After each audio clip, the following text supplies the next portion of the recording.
You, John Fitzgerald Kennedy, do solemnly swear. I, John Fitzgerald Kennedy, do solemnly swear. That you will faithfully execute the office of President of the United States. That I will faithfully execute the office of President of the United States. And will, to the best of your ability. And will, to the best of my ability. Preserve, protect, and defend the Constitution of the United States. Preserve, protect, and defend the Constitution of the United States. So help you God. So help me God.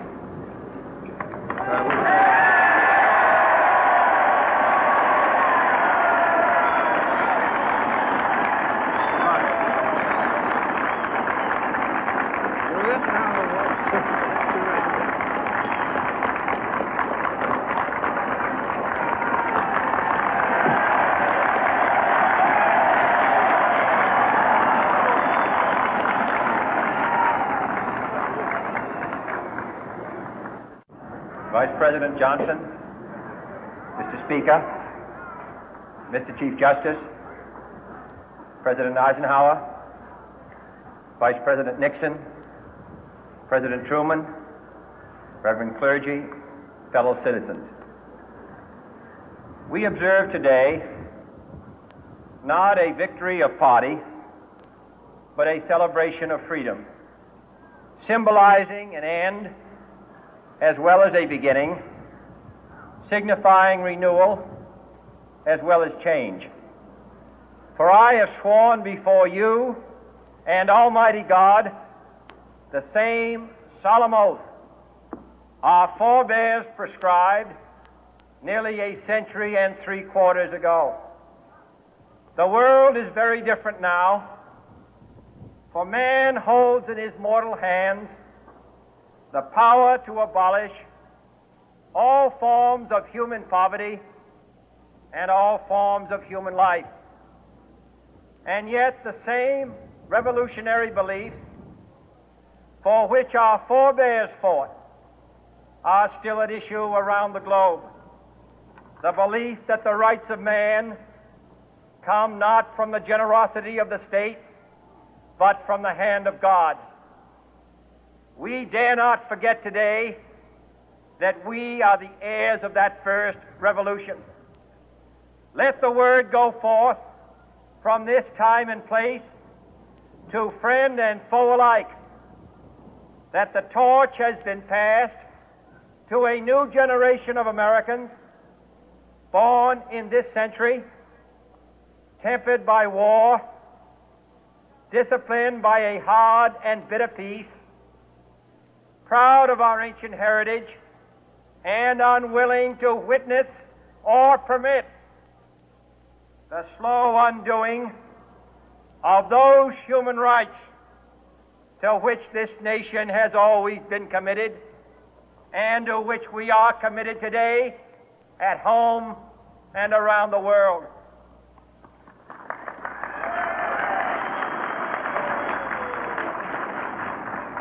Let every nation know, whether it wishes us well or ill, that we shall pay any price, bear any burden, meet any hardship, support any friend, oppose any foe to assure the survival and the success of liberty.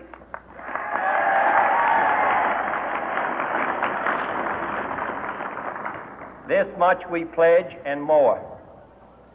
To those old allies whose cultural and spiritual origins we share, we pledge the loyalty of faithful friends.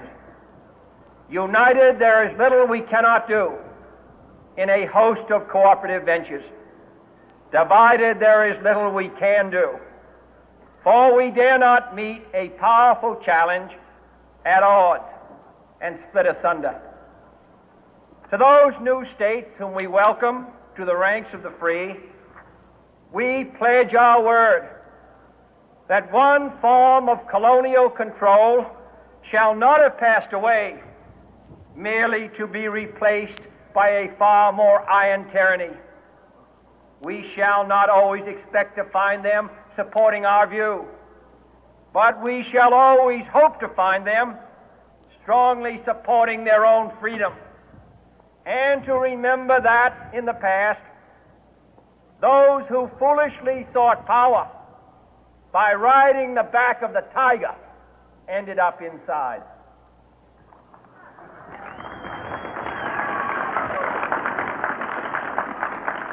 To those people in the huts and villages of half the globe struggling to break the bonds of mass misery, we pledge our best efforts to help them help themselves for whatever period is required, not because the communists may be doing it, not because we seek their votes, but because it is right.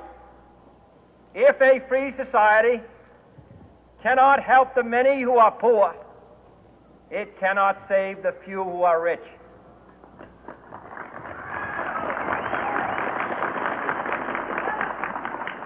To our sister republics south of our border, we offer a special pledge to convert our good words into good deeds, in a new alliance for progress, to assist free men and free governments in casting off the chains of poverty. But this peaceful revolution of hope cannot become the prey of hostile powers. Let all our neighbors know that we shall join with them to oppose aggression or subversion anywhere in the Americas. And let every other power know that this hemisphere intends to remain the master of its own house.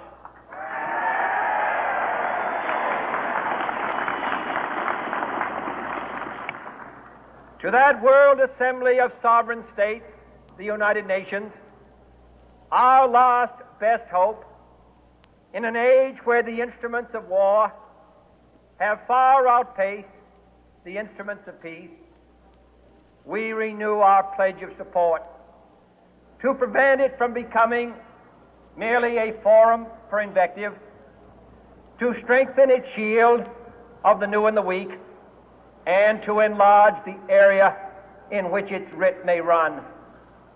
Finally, to those nations who would make themselves our adversary, we offer not a pledge, but a request that both sides begin anew the quest for peace.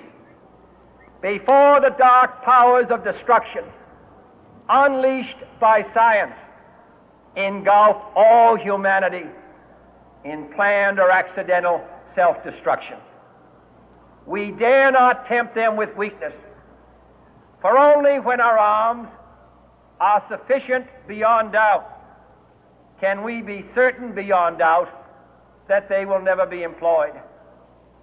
But neither can two great and powerful groups of nations take comfort from our present course, both sides overburdened by the cost of modern weapons, both rightly alarmed by the steady spread of the deadly atom, yet both racing to alter that uncertain balance of terror that stays the hand of mankind's final war.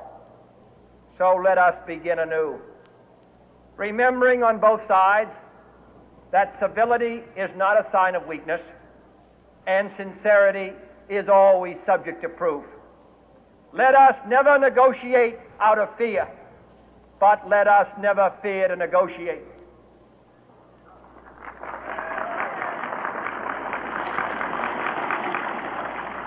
Let both sides explore what problems unite us, instead of belaboring those problems which divide us. Let both sides, for the first time, formulate serious and precise proposals for the inspection and control of arms, and bring the absolute power to destroy other nations under the absolute control of all nations.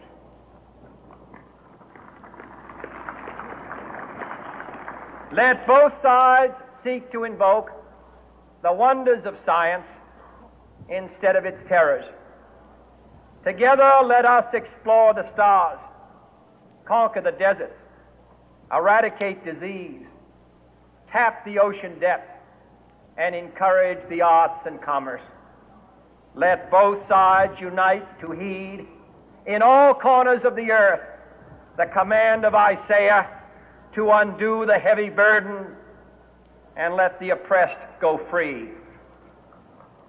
And if a beachhead of cooperation may push back the jungle of suspicion, let both sides join in creating a new endeavor, not a new balance of power, but a new world of law, where the strong are just and the weak secure and the peace preserved. All this will not be finished in the first 100 days, nor will it be finished in the first 1,000 days, nor in the life of this administration, nor even perhaps in our lifetime on this planet. But let us begin.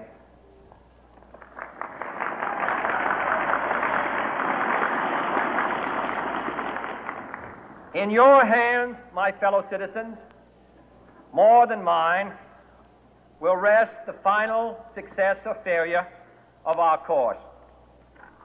Since this country was founded, each generation of Americans has been summoned to give testimony to its national loyalty. The graves of young Americans who answered the call to service surround the globe. Now the trumpet summons us again, not as a call to bear arms, though arms we need, not as a call to battle, though in battle we are, but a call to bear the burden of a long twilight struggle, year in and year out, rejoicing in hope, patient in tribulation, a struggle against the common enemies of man, tyranny, poverty, disease, and war itself. Can we forge against these enemies a grand and global alliance, north and south, east and west, that can assure a more fruitful life for all mankind? Will you join in that historic effort?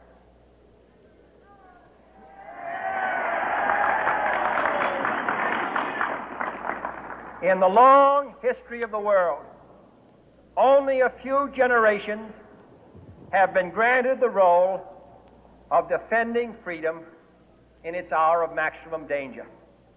I do not shrink from this responsibility. I welcome it.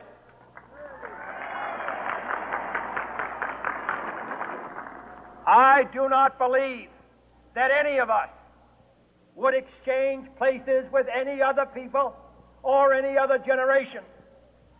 The energy, the faith, the devotion which we bring to this endeavor will light our country and all who serve it. And the glow from that fire can truly light the world. And so, my fellow Americans, ask not what your country can do for you, ask what you can do for your country.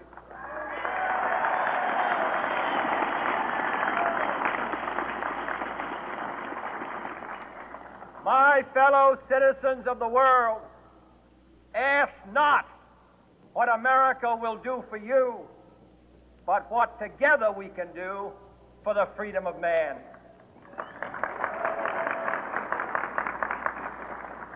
Finally, whether you are citizens of America or citizens of the